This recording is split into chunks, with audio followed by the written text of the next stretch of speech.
அமித்ஷா ஏந்து நின்றுன்னு வாங்க வாங்கன்னு கை கொடுத்துட்டு பண்றேன். குஷிஹ, சந்தோஷமா இருக்கியா, உன் எனிமி ஒழிஞ்சானா அப்படின்னு கேட்டார்.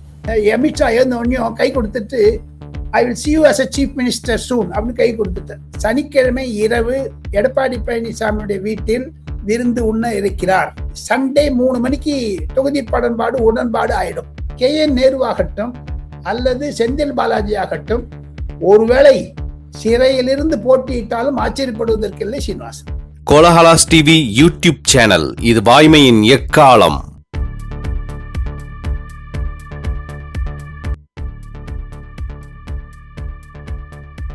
வணக்கம் நண்பர்களே.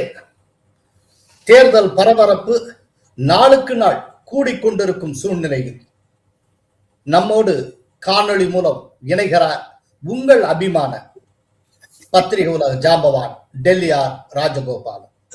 வணக்கம் ராஜகோபாலன். நமஸ்காரம் சீனிவாசன். நமஸ்காரம் சார். அதாவது ரொம்ப பேசாதீங்கன்னு டாக்டர் கட்டளையிட்ட நிலையிலும் நீங்க துடிப்புடன் இல்ல பேசியே தீரணும். ஒரு ஜேர்னலிஸ்ட் அவனுக்கு தெரிஞ்ச விஷயத்த அவன் மனசுக்குள்ளேயே வச்சுட்டு கூடாது, கொடுப்பதற்கு தான் ஜேர்னலிஸ்ட் அப்படின்னு சொல்லிட்டு நீங்க இப்ப எங்களோட நிறைய விஷயங்களை பகிர்ந்து கொள்ள இருக்கிறீர்கள். ஜஸ்ட் ஒரு 2-3 நாளைக்கு முன்னால நீங்க ஹாஸ்பிட்டல் அட்மிட் ஆகியிருந்தீங்க, ஈவன் ஐசியூலயே இருந்தீங்க, எல்லாம் எனக்கு தெரியும். அந்த டீட்டெயில்ஸ்குள்ள போக விரும்பல. ஆனா திரும்ப ரெக்கவர் ஆயிட்டு திரும்ப நிறைய விஷயங்களை பகிர்ந்து கொள்ள ஆர்வமாக இருக்கிறீர்கள். ஆக்சுவலா அந்த ஜேர்னலிஸ்டா உங்களுக்குள்ள இருக்கிற அந்த பேஷன் இருக்குல்ல, அந்த பேஷன் தான் உங்கள்கிட்ட இருந்து நாங்க கத்துக்கிறது. அது ரொம்ப ஒரு அரிதான விஷயம். எந்த துறையிலையும் அந்த துறையில இருக்கிறவனுக்கு ஒரு பேஷன் இருக்கும். அந்த பேஷன் இந்த வயசுலயே உங்களுக்கு இருக்கு. அதுதான் ரொம்ப ஆச்சரியமான விஷயம். டாக்டருடைய அட்வைஸ ஒரு காரணமா சொல்லி, அதனால இப்போதைக்கு முடியாது சீனிவாசன், 1 மாசம் கழிச்சு பார்க்கலாம் எல்லாத்தையும் சொல்லலாம். ஆக்சுவலா ஒரு 2-3 நாளைக்கு முன்னாலேயே எனக்கு கால் பண்ணி, நான் வீடியோ தர்றேன் எப்போ உட்காரலாம்னு கேட்டீங்க. நான் தான் சத்தம் போட்டேன், சார் முதல்ல ரெஸ்ட் எடுங்க சார், இந்த மாதிரிலாம் பண்ணாதீங்க அப்படின்னு. அப்புறம் உங்க சன்னுக்கிட்டே சொன்னேன், அவரை கொஞ்ச நாளைக்கு பேசாமல் இருக்க சொல்லுங்க, ரெஸ்ட் எடுக்க சொல்லுங்கன்ட்டு. ஆக்சுவலி உங்களுடைய பேஷன் எங்களை மெய்சில் இருக்க வைக்கிறது. சார், இப்போ எடப்பாடி பழனிசாமி அவர்கள் டெல்லிக்கு வந்திருந்தார். அமித்ஷாவை அவருடைய இல்லத்திலேயே சந்தித்தார். இரவு 10 மணிக்கு மேல் அந்த சந்திப்பு நடந்தது. கிட்டத்தட்ட நள்ளிரவு தாண்டியும் அவர்கள் பேசிக் கொண்டிருந்திருக்கிறார்கள். மோரார்லஸ் 2 hours பேசியிருக்காங்க. அநேகமா தொகுதி பங்கீடு நிறைவடைந்து விட்டது. தொகுதிகளுடைய எண்ணிக்கை, அதே போல எந்தெந்த தொகுதிகள், இந்த 2 விஷயமே முடிவு செய்யப்பட்டு விட்டது அப்படின்னு சொல்றாங்க. இதற்கு மத்தியில எடப்பாடி பழனிசாமி அவர்கள் டெல்லியிலிருந்து சென்னைக்கு ரிட்டர்ன் ஆறப்போ டெல்லி ஏர்போர்ட்ல வச்சு கொடுத்த இன்டர்வியூ, இது பிரஸ் மீட்ல அவர் என்ன தெளிவா சொல்லியிருந்தாரு, இன்னும் 4 நாட்களில் நாங்க தொகுதி பங்கீட்டை முடித்து உங்க அத்தனை பேருக்கு தகவல் சொல்லிடுவோம் அப்படின்னு தெளிவாக சொல்லி இருக்கிறார். ஏன்னா ஒரு 4 நாட்கள் நீங்க எல்லாம் தெரிஞ்சீங்க. 4 நாட்கள் எல்லாமே முடிஞ்சிடும், கவலைப்படாதீங்க. அந்த கூட்டணி திமுக தலைமையில் அமைக்கிற கூட்டம் மாதிரி கூட்டணி எங்க கூட்டணி கிடையாது. சைலண்டா அழகா அற்புதமா நாங்க கூட்டணி பேச்சுவார்த்தை முடிவு பெற்று தொகுதி வெளியிடப்படும், எந்த சிக்கலும் கிடையாது. அதோட விரைவிலேயே தேர்தல் அறிக்கையும் வரும் அப்படிங்கறதையும் அவர் சொல்லி இருக்கிறார். இவ்வளவும் நடந்திருக்கு. அந்த எடப்பாடி பழனிசாமி அண்ட் அமித்ஷா அந்த மீட்டிங்ல என்ன இடம்பெற்றது, அங்கு அந்த மீட்டிங்ஸ் அந்த சைட்லைட்ஸ் என்ன, அப்புறம் எடப்பாடியை ரிசீவ் பண்றப்போ அமித்ஷா கூறியது, இப்படி நிறைய சுவாரஸ்யமான தகவல்கள்லாம் இருக்கும். அதை கொஞ்சம் நீங்க விவரிக்கணும் சார். மிக்க நன்றி. கோலால் நேயர்களுக்கும் தங்களுக்கும் நன்றி. என்னுடைய உடல்நிலை பற்றி தாங்கள் விவரித்தீர்கள். எனினும் இருட்டடிப்பு செய்யக்கூடாது என்பது ஒரு பத்திரிகையாளனுடைய கடமை. தாங்களும் நானும் பல வருடங்களாக இந்தியன் எக்ஸ்பிரஸ் குரூப்ல சேர்ந்து ராம்நாத் கோயங்காவுடைய செல்ல பிள்ளைகளாக இருந்தோம் நாம் இருவரும். இருப்பினும் அவரை மனதில் நினைத்து கொண்டு நேற்று, அதாவது வெள்ளிக்கிழமை early morning, Thursday late night, அது மகத்தான வெற்றி சின்னம். அமித்ஷாவும் அந்த டாக்ஸ் எப்படின்னு கேட்டீங்கன்னா, அமித்ஷாவிற்கு இன்னைக்கு தேதியில எடப்பாடி பழனிசாமி மீது இருக்கிற அபார நம்பிக்கை இருக்கு பாருங்க. Nothing like that Srinivasan. பிரமாத சீனிவாசன், 100க்கு 100 மார்க் சீனிவாசன். ஏனென்றால் அமித்ஷாவை சுற்றி இருக்கக்கூடிய சில முக்கிய தலைவர்கள் பாஜகவில் இருக்கிறார்கள், பொதுச் செயலாளராக இருக்கிறார்கள். தருண் சுக், அருண் சிங், வினோத் தாவடே என்று போறவெல்லாம், வினய் தாவடே எல்லாம் அவங்களுக்கெல்லாம் அமித்ஷா எடப்பாடி பழனிசாமி போய் முடிஞ்சிட்ட அப்புறம் அவங்கெல்லாம் வெளில நிற்பாங்க, இல்லை ஆபீஸ்ல இருப்பாங்க, போன் பண்ணி சொல்லிடுவார், இது மாதிரி நல்லா நடந்துட்டு நாளைக்கு அடுத்தால இதெல்லாம் பேசிக்கலாம் அப்படின்னு ஒரு டிசிமினேஷன் ஆஃப் நியூஸ். நம்ம எப்படி துடிக்கிறோம் இருக்கமோ அவங்களும் துடிக்கிறாங்க அரசியல் ரீதியாக. முதல்ல என்ன பண்ணோம், இவர் பூச்செண்டு கொடுத்துட்டு உள்ள போயிருக்காரு. பூச்செண்டு கையில வாங்கிட்டு இன்னொரு எடப்பாடியார் 4-5 பேர போறாங்க உள்ள. அமித்ஷா ஏந்து நின்று வாங்க வாங்க கை கொடுத்து பண்ற. குஷி ஹே, சந்தோஷமா இருக்கியா, உன் எனிமி ஒழிஞ்சானா அப்படின்னு கேட்டார். आपका दुश्मन गया नहीं है அப்படின்னு கேட்டார். அமித்ஷா உடனே அது மொழிபெயர்ப்பு சொல்லி எடப்பாடி புரிஞ்ச உடனே ரொம்ப சிரித்தார். ஏற்கனவே எடப்பாடியாருக்கு ஒரு சிரித்த முகத்துடன் பேசுபவர் என்று ஒரு பெயர் இருக்கிறது. நீண்ட நாளாக பத்திரிகை துறை இருந்தால் 2 முதலமைச்சர்கள் 32 பற்களையும் சிரித்து புலாங்கதமாக அடைவார்கள். அது கருணாகரன் ஒன்று, அடுத்தது எடப்பாடி பழனிசாமி. அதை சிரித்தவுடன் இந்த பூச்செண்டை வச்ச உடனே உட்காருங்க. அமித்ஷா அவர்கள் எடுத்த உடனே ஒன்று சொன்னார். காத்தால சாயங்காலம் மாலை இரவு கப்பல்களில் எல்பிஜி, பெட்ரோல், டீசல் வருவதையெல்லாம் மேற்பார்வை செய்வதற்காக cabinet committee on security daily meeting இருக்கு. அதனால நான் உங்களை இங்க வர வச்சு தப்பா நினைச்சுக்காதீங்க, சாரி அப்படின்னு சொல்லியிருக்காரு. ஈரான் போர் அதனால காரணம் என்னென்றால் பிரதம மந்திரிக்கு ஒரு அகில உலக தலைவர்களிடம் பேசுவது இன்டர்னலா அந்த மூவ்மெண்ட் இருக்கிறதெல்லாம் இன்டர்னல் எதுவாக இருந்தாலும் எம்எச்சி வந்துடும், மினிஸ்ட்ரி ஆஃப் ஹோம் அஃபேர்ஸ் வந்துடும். அந்த காண்ட்லா ஏர்போர்ட், அப்புறமா குஜராத் ஏர்போர்ட், ஈவன் சென்னை போர்ட்ல கூட இறங்கிருந்தா அதெல்லாம் கோஆர்டினேட் பண்ணணும். ராணுவ ரீதியாக ராஜ்நாத் சிங், அயலுறவு ரீதியாக மிஸ்டர் ஜெய்சங்கர், இதுக்கெல்லாம் நிதித்துறை சேர்ந்து மிஸ்டர் மேடம் நிர்மலா சீதாராமன். ஆக மொத்தம் இந்த 5 பேர் குழு பிரதிதினம் காலை மாலை சாயங்காலம், காலை மாலை இரவு, காலை மாலை இரவு 15 நாள நடந்துட்டு இருக்கு சீனிவாசன். எங்கேயுமே போக முடியல அவங்களால. ஒரு நாளைக்கு அமித்ஷா 400ல இருந்து 450 ஃபைல் கைட்டு போட்டு இருக்காங்க, பாலிசி ஃபைல்ஸ்ல அதெல்லாம் முடி போறது. பிரைம் மினிஸ்டர் அதை விட மேல. ஸோ இதெல்லாம் இந்த சந்தர்ப்பத்தின் நடுவில் அசாமை முடிச்சாங்க, வெஸ்ட் பெங்கால முடிச்சாங்க, தமிழ்நாடு முடிக்கணும். I called you here, sorry அப்படின்னு சொல்லியிருக்காரு prime minister, sorry home minister Edappadi கிட்ட. சொன்ன பிறகு பேச்சுவார்த்தை தொடர்ந்தது. 5 பேர் இருந்தார்கள், கூடவே தொகுதி உடன்பாடு. அதை தவிர ஒரு நிமிஷம், இந்த இடத்துல 5 பேர் யார் இருந்தா சொல்ல தேவையில்லை சார். இல்ல எடப்பாடி கூட இப்ப தம்பித்துறை அந்த மாதிரிலாம் இருந்திருப்பாங்க.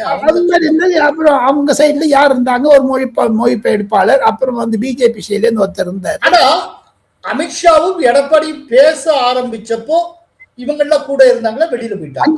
5 பேர் இருந்தாங்க, ஒவ்வொருத்தரும் அப்புறம் வெளில ஓகே ஒரு कमरे में वेट कर लीजिए, इस कमरे में वेट कर लीजिए. அமித்ஷா கை காமிச்சு விட்டார், இந்த ரூம்ல போய் உட்காந்துக்கோ, அந்த ரூம்ல போய் உட்காந்துக்கோன்னு. கடைசியில இருவரும் குறைந்தது 1 மணி நேரம் பேசியிருக்கிறார்கள். பியூஷ் கோயலும் இருந்திருக்கிறார். கடைசியில் பியூஷ் கோயலும் வெளில போயிட்டார். ஒரு 11:50 12 மணி வாக்குல 12:45 இந்த கூட்டம் முடிஞ்சது, வெள்ளிக்கிழமை காலை. இது நடுவுல 5 முக்கிய விஷயங்களை பேசி இருக்கிறார்கள். தொகுதி பற்றி சில பிரச்சனைகள் இருப்பது உண்மை. சில தொகுதிகளில் பாஜகவும் தினகரனும் அதிமுகவும் ஒரு 5-6 தொகுதிகளில் ஒரு கண்டென்ஷியஸ் சீட்ஸ், அதெல்லாம் சார்ட் அவுட் பண்ணணும். அதுக்கு அமித்ஷா கிட்ட சொல்லியிருக்காரு. அமித்ஷா கேட்டார், யார் வின் பண்ணுவா, ஏடிஎம்கே வின் பண்ணுமா, பிஜேபி வின் பண்ணுமா, இல்ல பிஎம்கே வின் பண்ணுவாங்க, தினகரன் வின் பண்ணுவாங்களா? இவர் சொல்லியிருக்காரு இந்த பர்டிகுலர் தொகுதி, அந்த தொகுதி பேர் எடுக்க நான் விரும்பவில்லை.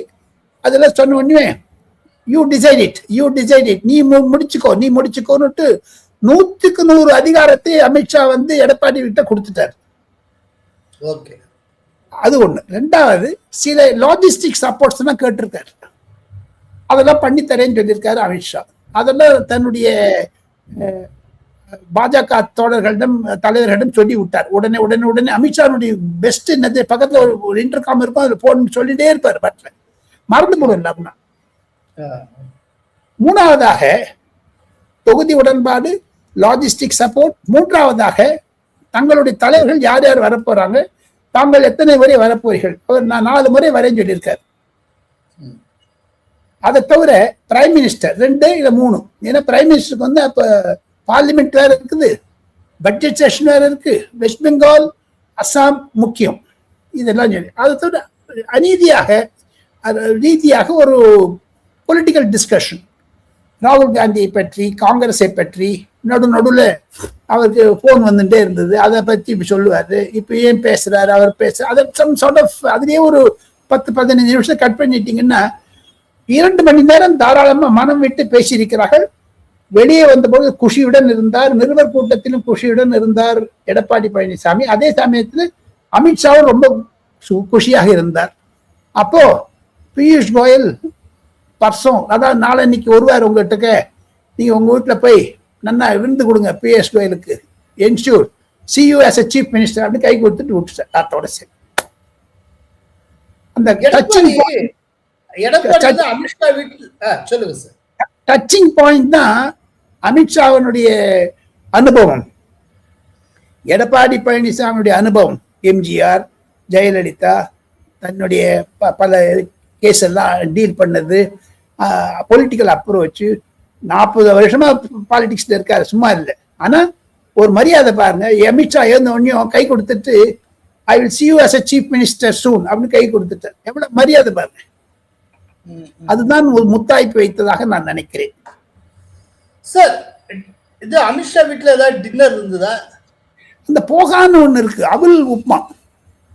ஆமா, அந்த குஜராத் எல்லோ கலர்ல இருக்கும், போகா எல்லோ கலர் டோக்லா, அதை கொடுத்தாரு. அது மேல எலுமிச்சம்பழம் ஒருத்தனா ராத்திரில கஷ்டப்படுவேன்னுட்டு அவர் அமித்ஷா வந்து கொடுத்ததான் இது உப்மா ஒண்டி சாப்பிட்டாரு. டோக்லாவை எடப்பாடி பழனிசாமி சாப்பிட்டா மாதிரி எனக்கு தெரியல, ஏன் தெரியுமோ, அதுல எலுமிச்சம்பழம் வந்து நைட்ல அவாய்ட் பண்றேன்னு சொல்லியிருக்காரு அவர். பட் அந்த அவல் உப்மா இருக்கிறார், போகான்னு பேர், அதுக்கு POHA. அந்த போகா வந்து குஜராத்தியோட மகாராஷ்டிரியன் ஸ்வீட்ல அது ரொம்ப முக்கியங்க. அது மேல ஓம்பொடி குட்டி குட்டியா இருக்கு, ஓம்பொடி சீதிடுவாங்க, அதுக்கு மேல கொத்தமல்லி போட்டுருவா, அதுக்கு மேல கொஞ்சோண்டு கருவேப்பிலை கட் பண்ணி வதக்கி போட்டுருவாங்க. அது சாப்பிட்டாரு, அதை சாப்பிட்டாரு. நீங்க வர்ணிக்கிறத கேட்கிறப்ப சாப்பிடணும் போல இருக்கு சார்.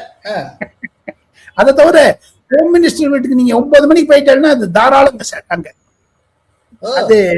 அது யாரா இருந்தாலும் சரி, நீங்க சாப்பிட்டு போனோம்னு ஒரு உபச்சாரம் இருக்கு பாருங்க, மாபெரும் உபச்சாரம் அது. அது தவிர அமித்ஷா வீட்டு வாசல்ல செருப்பை கயிற்றிடணும் சார். ஒரு பெரிய விநாயகர் சிலை இருக்காங்க, அந்த விநாயகர் சிலைக்கு கூட்டு போய் காமிச்சார் அமித்ஷா வந்து எடப்பாடி பழனிசாமி வீட்டுக்கு. இந்த விக்கிரகம் வந்து நான் எவ்வளவு நாளா வச்சிருக்கேன், இதனுடைய மகத்துவம் என்ன, இதை நான் பார்க்காத போறது கிடையாது, பார்க்காத உள்ள வர்றது கிடையாது, பார்க்காத வெளில போறது கிடையாது, தர்ம சங்கட் எதுவா இருந்தாலும் சரி நான் அதை பார்த்துட்டு போவேன் அப்படிலாம் சொல்லிட்டு எடப்பாடி பழனிசாமி ஒரு கும்பிடு போட்டாரு. ஸோ இதெல்லாம் ஒரு பாலிடிக்ஸ் சூடா இருந்தாலும் இதெல்லாம் ஒரு சமாதானப்படுத்து தம்பி திரி கூட இருந்ததுனால எல்லாம் ஒரு அந்யோன்யமா போயிடுச்சு. பியூஷ் கோயல் இருந்தா பியூஷ் கோயல் எக்ஸ்பிளைன் பண்ணாரு.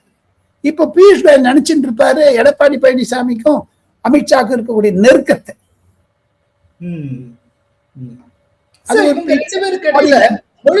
மொழிபெயர்ப்பாளர் யார் சார்? அது தெரியாது, தெரியும், பட் அது சொல்ல வேணாம் சீனிவாசன்.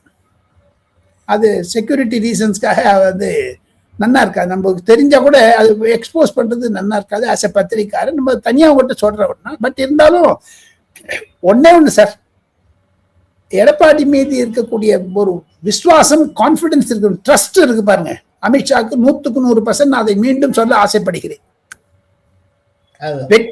வெற்றியுடன் திரும்பி வந்தார். அதனை இன்னைக்கு காத்தால வெள்ளிக்கிழமை நாம ரெக்கார்ட் பண்றோம். வெள்ளிக்கிழமையும் காத்தால அவர் பேசும்போது கூட அதை தன்னுடைய நிருபர் கூட்டத்தில் பிரதிபலித்தார், நான் குஷியாக இருக்கிறேன் என்று.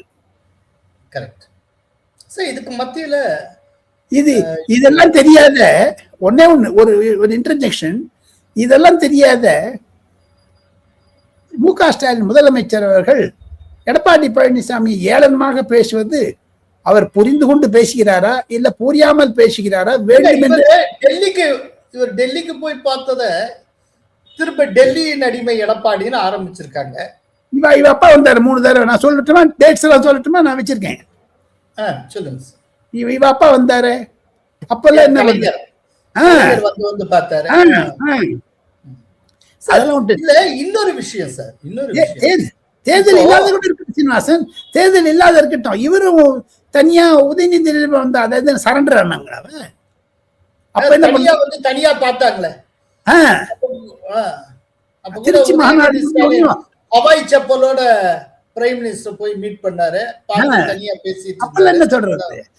ஆக மொத்தம் முதலமைச்சருக்கு இது தெரிந்து இருக்க வேண்டும். தெரிந்தாலும் தெரியாத மாதிரி ஆக்ட் பண்றாங்க. என்ன பண்றது சார்? இல்ல ஒரு விஷயம் சார், ஏடிஎம்கேட அலையன்ஸ் சீல் பண்ணுங்கிறப்போ அமித்ஷாவே சென்னைக்கு வந்திருந்தார். கடந்த ஆண்டு ஏப்ரல் மாசம் சென்னையில வச்சு அந்த सील पढ़ना है। करेक्ट। ये चुनाव राष्ट्रीय स्तर पर नरेंद्र मोदी जी के नेतृत्व में और राज्य स्तर पर एआईडीएमके के नेता एड़ापाडी जी के नेतृत्व में लड़ा जाएगा। தேசிய அளவில் திரு மோடி அவர்களின் சீரிய தலைமையிலும் தமிழ்நாட்டில் அஇஅதிமுகவின் தலைவர் திரு எடப்பாடி அவர்களின் தலைமையிலும் நடைபெற இருக்கிறது। சீல் பண்ணதுக்கு அப்புறம் எடப்பாடி வீட்டுக்கே போனார், அங்க விருந்துண்டார்। அதே போல பியூஷ் கோயல் சென்னைக்கு வந்திருக்கிறார், எடப்பாடியை சந்தித்து இருக்கிறார், எடப்பாடியார் வீட்டுல விருந்து உண்டு இருக்கிறார்। இவ்வளவு நடந்திருக்கு। ஆனா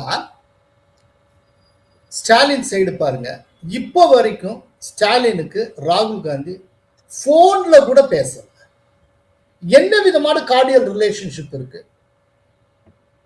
ஆனா இங்க என்னன்னா கார்டியல் ரிலேஷன்ஷிப் இருக்கிறத இவங்க கொச்சப்படுத்துறாங்க। சோ அமித்ஷாவும் சென்னைக்கு வருகிறார், அதே போல எடப்பாடியும் டெல்லிக்கு போகிறார்।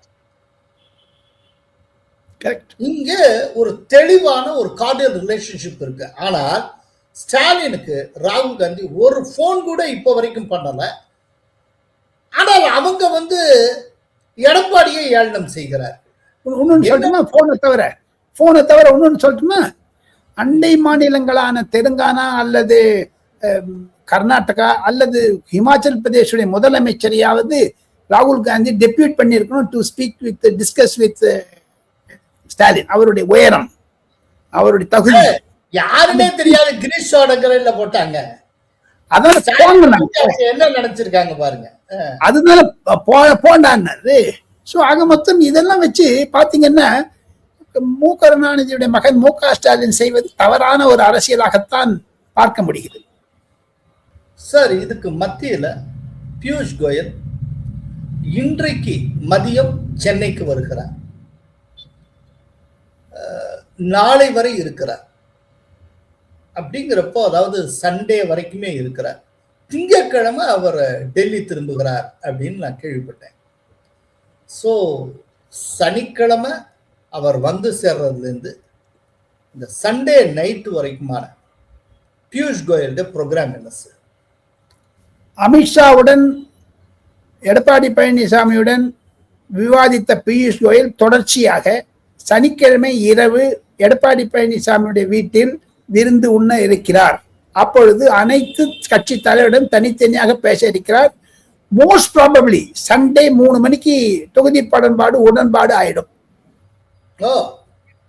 எடப்பாடி சமிதியும் அவங்க அலையன்ஸ் பார்ட்னர்ஸ்க்கு நடுவில் ஒரு தொகுதி உடன்பாடு வந்து எந்தெந்த தொகுதிங்கிறது நாளைக்கு அறிவிச்சிருவாங்க, மேக்சிமம் மண்டே மார்னிங்। காரணம் என்ன என்று கேட்டால் டியூஸ்டே தொகுதிங்கிறதே அனௌன்ஸ் பண்ணிடுவாங்க, எந்தெந்த தொகுதிங்கிறதை எதிர்பார்க்கலாங்கிறீங்க?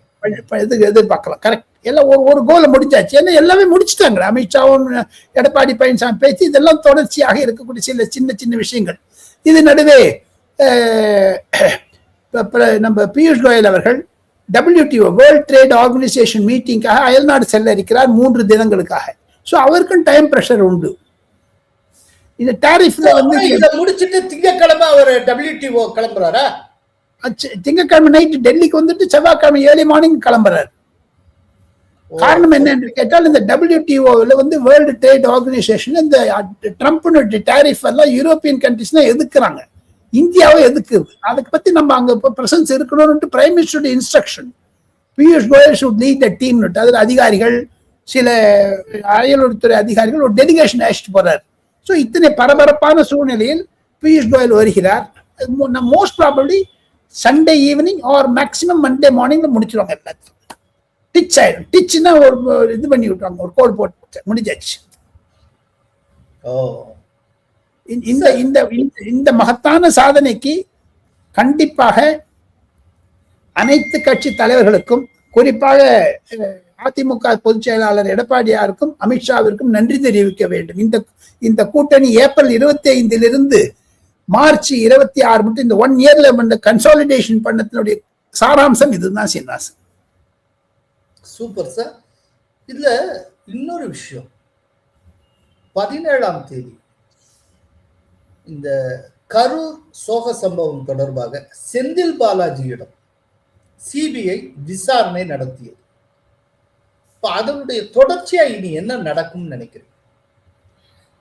13 அல்லது 14 முக்கியமான ஒரு கேள்விகளில் குறிப்பாக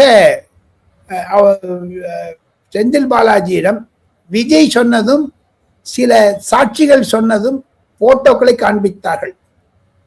விஜய் அவர்கள் பஸ் மீதிலிருந்து 10 ரூபாய் பாலாஜின்னு பாடின பொழுது 5 பேர் கையில் செருப்பு எடுத்தது வீடியோ இருக்கிறது. அதை காண்பித்து செந்தில் பாலாஜின்னு கேட்டிருக்கிறார்கள். இந்த வீடியோவில் இருக்கு ABCDE. இந்த பேரெல்லாம் தெரியுமா? சிலது தெரியாதுன்னு சொல்லியிருக்காரு, சிலது தெரியும் சொல்லியிருக்காரு. ஆனால் சிபிஐ அதிகாரிகள், சில உயர்மட்ட அதிகாரிகள் என்ன கூறுகிறார்கள் என்றால், செந்தில் பாலாஜி எந்த கொஸ்டினுக்கும் சரியா ஆன்சர் பண்ணல. ஆஸ் விஜய் ரிப்ளைட், விஜய் நன்னா சௌஜன்யமா இருந்துட்டு ஒரு நல்ல ஹாப்பினஸோட வெளில போனார் விஜய். ஆனா செந்தில் பாலாஜி அது மாதிரி இல்லை. காரணம் இது வந்து இப்ப என்ன பாத்தீங்கன்னா, நம்ம திருப்பியும் எடப்பாடி பழனிசாமி சொன்ன சில ஒரு 5-6 குறிப்புகள்ல 6வது குறிப்பு என்னன்னு கேட்டீங்கன்னா, சில கேசஸ் எல்லாம் கோர்ட்ல பெண்டிங்ல இருக்கு because of government of India, government of Tamil Nadu intervention. உதாரணத்திற்கு KN நேரு தமிழ்நாடு அரசாங்கமே போய் ஸ்டே வாங்கியிருக்காங்க FIR-க்கு, யாரும் KN நேரு மேல. அதையெல்லாம் துரிதப்படுத்த வேண்டும். மத்திய அரசாங்கத்தில் இருக்கக்கூடிய சில சட்ட சிக்கல்களை ஒதுக்க வேண்டும். 1. 2வது, இந்த கரூர் சம்பவத்தை பற்றியும் பேச்சுகள் எழுந்திருக்கின்றன. அமித்ஷா சொன்னா நான் பார்த்துட்டு இருக்கேன்னு சொன்னார். அதுல என்னை பொறுத்து மட்டும் KN நேருவாகட்டும் அல்லது செந்தில் பாலாஜி ஆகட்டும், ஒருவேளை சிறையிலிருந்து போட்டியிட்டாலும் ஆச்சரியப்படுவதற்கில்லை சீனிவாசன். ஏன்னா KN நேரு, செந்தில் பாலாஜி தான் திமுகவை பொறுத்தளவுல காமதேனு. இப்ப இந்த 2 பேர் மேலுமே நிறைய கேஸ் இருக்கு. அதுதான் எடப்பாடியா அமித்ஷாட்ட இவங்க 2 பேரும் மேலையும் நடவடிக்கைகளை துரிதப்படுத்தணும்னு இன்சிஸ்ட் பண்ணதாக கேள்வி. இப்ப நீங்களே சொல்றீங்க அமித்ஷா அதை செய்யறேன்னு சொல்லி இருக்கிறதா. இப்போ செந்தில் பாலாஜி பற்றி நீங்க சொல்றப்ப அதிரடியா ஒரு விஷயத்த சொல்றீங்க, என்னன்னா ஒருவேளை அவர் பிஹைண்ட் த பார்ஸ் இருந்து கொண்டு கூட தேர்தலில் போட்டியிட வாய்ப்பு உண்டு. அப்படின்னா சார்ஜ் ஷீட் அந்த இதுல செந்தில் பாலாஜி பேரை கொண்டு வந்துருவாங்களா? அது எப்படி? 29ஆம் தேதி சுப்ரீம் கோர்ட்டுக்கு சார்ஜ் ஷீட் காப்பியை ஃபைல் பண்ணி ஆகணும். அது CBI கோர்ட்ல பண்ணிட்டு சுப்ரீம் கோர்ட்ல இன்ஃபார்ம் பண்ணிடுவாங்க. லோயர் கோர்ட்ல நாங்க சார்ஜ் ஷீட் பண்ணிவிட்டோம். 1680 பக்கங்கள் இருக்கக்கூடும் என்று சொல்லுகிறார்கள் வழக்கறிஞர். சிபிஐக்கு வழக்கறிஞர் பிரிவு என்பது சிபிஐலே ஒரு லீகல் செல் ஒன்று இருக்குது. அவங்க கிட்ட இந்த DSP-ல யார் யார் இன்வெஸ்டிகேட் பண்ணி இருக்காங்களோ அவங்க எல்லாம் போய் சொல்லுவாங்க. அதுல இருந்து ஒரு வக்கீல் இந்த இன்ட்ராகேஷன் போது இருந்து சில பாயிண்ட்ஸ் எல்லாம் குறிச்சிடுவாங்க. அதுல 128 சாட்சியங்கள், 128 தான் செந்தில் பாலாஜி. இப்ப சார்ஜ் ஷீட் போட்டாங்கன்னா, சார்ஜ் ஷீட் போடுறதுக்கு முன்னாடி தான் நீங்க அரெஸ்ட் பண்ணணும். ம், ம். அது ஒரு ரூல் இருக்கு. இப்போ சிபிஐ கையில் இருக்குது. இன்னொரு செந்தில் பாலாஜியை கூப்பிட இருக்கிறார்கள். சென்னையிலே வைத்து கூப்பிடலாம். ஏன்னா விஜய் கேட்டிருக்காரு, சென்னை தான், டெல்லி வந்து கஷ்டமா இருக்கு அப்படின்னு. ஸோ சென்னையிலே பண்ணாங்கன்னு வச்சுங்க. பை 29th அந்த சுப்ரீம் கோர்ட்டுக்கு அஜய் ரஸ்தோகி என்ற நீதியரசர் முன்னிலையில் 2 IPS ஆபீசர்கள், தமிழ் தெரிந்தவர்கள், வடக்கு இந்தியர்காரரிடம் அந்த அறிக்கையை கொடுத்து காண்பித்து பிறகு சுப்ரீம் கோர்ட்ல அவங்க தான் ஃபைல் பண்ணுவாங்க. SIT தான் ஃபைல் பண்ண போகுது. எனக்கு தெரிந்த மட்டும் அந்த சார்ஜ் ஷீட்ல தமிழக அரசாங்கத்தின் மீதும் விஜய் மீதும் செந்தில் பாலாஜி மீதும் பல பல குற்றங்கள் இருப்பதாகத்தான் அந்த அறிக்கை இருக்கும் என்று எதிர்பார்க்கப்படுகிறது. அந்த வழக்கறிஞர்கள் மூலமா நான் கேள்விப்பட்டது. அதை நான் கோலால் நேயர்களிடம் சொல்லிக் கொள்வதில் பெருமை அடைகிறேன். காரணம், அந்த ஒரு லீகல் செல்லில் இருக்கக்கூடியவங்கள 24 அட்வொகேட்ஸ் இருக்காங்க. அதுல 3 பேர் தமிழ்காரங்க. அந்த 24 பேருக்கும் அந்த லீகல் செல்லுன்னு தனியாவே இருக்குது. அதுக்கு இவங்கெல்லாம் ஒவ்வொரு டிபோர்ட் பண்ணி உட்காந்துப்பாங்க அந்த மீட்டிங்ல, இன்ட்ராகேஷன் போது. அவங்க குறிப்பு எடுத்துப்பாங்க, வீடியோ எடுத்திருக்காங்க, ஷார்ட் ரன் எடுத்திருக்காங்க, கையெழுத்து வாங்கியிருக்காங்க. So they can't deviate from the original text. அதுக்காக சார். சார், இப்போ உங்களுடைய ஃபேவரட் ஏரியா செய்தி துளிகள்.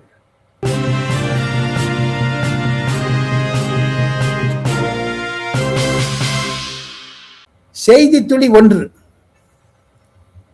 இந்திய நாடாளுமன்றத்தில் முதல் தடவையாக பாஜகவிற்கும் சரி அனைத்து கட்சிகளுக்கும் சரி குறைந்தது 78 முதல் 80 எம்பிக்கள் இருக்கிறார்கள், பெண் எம்பிக்கள்.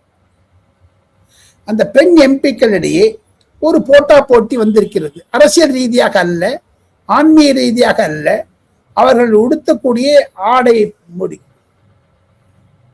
ஓம் பிர்லா அவர்கள் சில சமயம் பேசும் பொழுதும் சரி, அவர்களை பார்க்கும் பொழுதும் சரி, குறிப்பாக லோக்சபால இன்டர்நேஷனல் லெவல்ல பாத்தீங்கன்னா ஒவ்வொரு கண்ட்ரீஸ்க்கும் ஒரு இன்டர் பார்லிமெண்ட்ரி யூனியன் ஒன்று இருக்கும். அதை தவிர கான்ஸ்டியூஷன் கிளப்னு ஒன்று இருக்குது. அங்க கிரிக்கெட், கேரம் போர்டு மற்றும் பல விளையாட்டுகள், சடுகுடு கூட இருக்கு. எல்லா கட்சிக்காரங்களும் சேர்ந்து விளையாடுவார்கள், கிரிக்கெட் விளையாடுவாங்க. இப்ப இந்த பார்லிமெண்ட் பட்ஜெட் செஷன் முடிஞ்ச உடனே 4 நாளைக்கு இருக்குது. மினிஸ்டர் கூட விளையாடுவாங்க போய். அது ஒரு கேளிக்கை, அதாவது ரிக்ரியேஷன் மாதிரி. அதுல புதுசாக ஓம் பிர்லா ஒன்று சேர்த்திருக்கார். எந்த லேடி எம்பி அழகாக ட்ரெஸ் பண்ணி வராங்களோ 15 நாளைக்கு ஒரு இனாம், ஒரு இனாம் பிரைஸ், ஒரு இனாம் மாதிரி ஒரு சின்ன பிளேக் மாதிரி ஒன்று கொடுத்துருவாங்க. அதுல நன்றாக உடை கொண்டு, அது டெல்லியில அந்த ரேம்ப் வாக்குன்னு சொல்லுவாங்க, ஆடை உடுத்தி மினிக்கு. அந்த மாதிரி அதுல முதலாக தேர்ந்தெடுத்தது கங்கனா ரனௌட், இமாச்சல் பிரதேஷ் எம்பி. அந்த அம்மையார் நடிகை. அடுத்ததாக இருப்பது ஹேமமாலினி. ஆனால் ஹேமமாலினியுடைய உடையவர்கள்லாம் அது பரதநாட்டிய ஸ்டைல்ல பட்டுப்படையெல்லாம் கட்டும். இந்த அம்மா வந்து காட்டன் சாரி தான் கட்டிக்குது இது வரைக்கும். அதுவும் குறிப்பாக உத்தரப்பிரதேசம், ஜார்க்கண்ட், பீகார், ஹிமாச்சல் பிரதேசம் போன்ற மாநிலங்களில் செய்யக்கூடிய நெசவாளியினுடைய, அதாவது ஹேண்ட்லூம் சாரி தான் கூட்டிட்டு வராங்க. அதுல வந்து ஒரு பரபரப்பு இருக்கிறது. சில டைத்துல அந்த அம்மா வந்து ஒரு லிட்டியோ விச்சான் பேக் கொண்டுறாங்க. அது பேக்கே 3 லட்சம் ரூபாய். அது உள்ள ஒரு புடவை கொடுத்துட்டு புடவை மத்தியானம் ஒண்ணு காத்தால ஒண்ணு மாத்திக்கிறாங்க. அதை தவிர இப்ப மௌவா மைத்ரா என்று சொல்லக்கூடிய திரிணாமுல் காங்கிரஸ் எம்பி மிக அழகாக ட்ரெஸ் பண்ணக்கூடியவர். அந்த அழகுன்னு அதுங்க சில்க் சாரி பல பலன்னு இருக்கும். Daily she wore the only sari. Kangana Ranaut only sari. ஆனால் யூபிஏ சர்க்கார் இருந்தது போது சோனியா காந்தியினுடைய புடவை பார்த்து பலர் மீழ்ந்திருக்கிறார்கள், அதிர்ச்சி அடைந்திருக்கு. அதாவது ஒரு சர்ப்ரைஸ், நாளைக்கு என்ன போட்டு விடுவாங்க, எந்த 2 பொம்னாடி பார்த்தாலும் இந்த சாரி நல்லா இருக்குன்னு சொல்லுவாங்க, அந்த மாதிரி ஒரு பேச்சு. அதே மாதிரி திமுக எம்பி தமிழச்சி தங்கப்பாண்டியன் கூட அழகாக போட்டு வருகிறார் என்று ஓம் பிர்லா வந்து பாராட்டி இருக்கிறார். இதெல்லாம் வச்சு பாத்தீங்கன்னா இப்ப ராஜ்யசபால வந்து இதே மாதிரி பண்ணுவாங்களா? ஏன்னா சோனியா காந்தி ராஜ்யசபா போயிட்டாங்க. இதெல்லாம் ஒரு ஒரு ஒற்றுமை வேற்றுமையை பார்த்தால் ஓம் பிர்லா வந்து இது மாதிரி ஒரு என்கரேஜ் பண்ற. அதே மாதிரி ஆண்கள் யார் நல்லா ட்ரெஸ் பண்ண வர்றாங்க, டிப் டாப்பா இருக்கிறது, அது ரவி கிஷன் கோரக்பூர், எங்க இடத்துல யோகி ஆதித்யநாத் ஜெயிச்சாரோ அந்த இடத்துல ரவிசங்கர் சுக்லா அவர் நல்லா ட்ரெஸ் பண்ணிப்பார். பெரிய சினிமா நடிகர், போஜ்புரி சினிமா நடிகர். சோ இதெல்லாம் ஒரு ரகசியமான கேள்வி. இதுதான் செய்தி துளி. செய்தி துளி 2.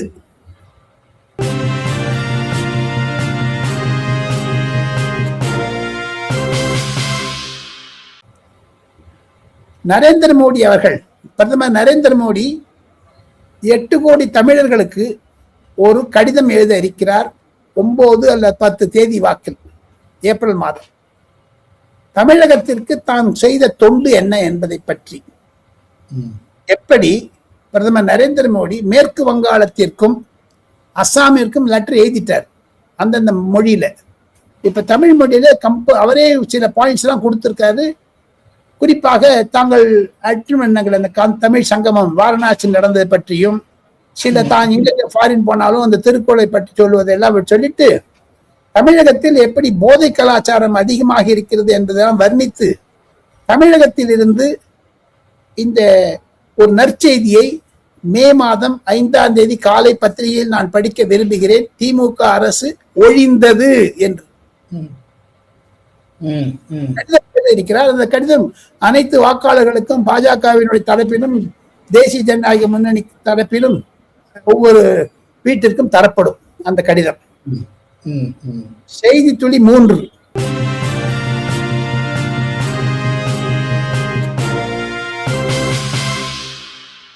வருண் காந்தி, மேனகா காந்தியினுடைய மகன், சோனியா காந்தியினுடைய sister in law son, nephew, whatever that. அவர் லோக்சபால கிடைக்கவே இல்லை, சீட்டு தோத்து போயிட்டார். அவர் பிரைம் மினிஸ்டர் தன் குடும்ப சமேதராய் பார்த்தார், தன்னுடைய பொண்ணு ஆயிஷன் போய் பார்த்தார். அதுல ஒரு மெயினா என்னன்னு கேட்டீங்கன்னா, அந்த பார்த்த பொழுது சில கோரிக்கைகளை வைத்திருக்கிறார். அந்த கோரிக்கைகள் என்ன என்று கேட்டால், தான் எம்எல்ஏ சீட்டுக்கு உத்தரப்பிரதேசத்தில் போட்டியிட பார்க்கிறேன், அனுமதி தாருங்கள். அதை தவிர வருண் காந்தி நன்றாக படித்தவர், எழுதுவர், தெலுங்கு பேசக்கூடியவர், ஹைதராபாத்ல படிச்சதுனால தெலுங்கு நல்லா பேசுவார். சவுத் இந்தியன்ல ஹைதராபாத்ல கிராஜுவேட் ஆனார், அதனால தெலுங்கு பேசுவார். அரசியலில் ஈடுபாடு உண்டு. சில கான்ட்ரவர்ஷியல் ரிமார்க்ஸ் தான். அவருடைய ஊசலாட்டம் என்ன என்று கேட்டால், முதல்ல ராகுல் காந்தி பிரியங்கா காந்தியோடு இருந்தார், கொஞ்சம் க்ளோஸா இருந்தார். மோடிக்கு எதிர்த்து பேசியிருந்தார். இப்ப அந்த அங்கே சமாஜ்வாதி பார்ட்டியினுடைய அகிலேஷ் யாதவுடன் தொடர்பு கொண்டார், காங்கிரஸ் மறந்துட்டார்.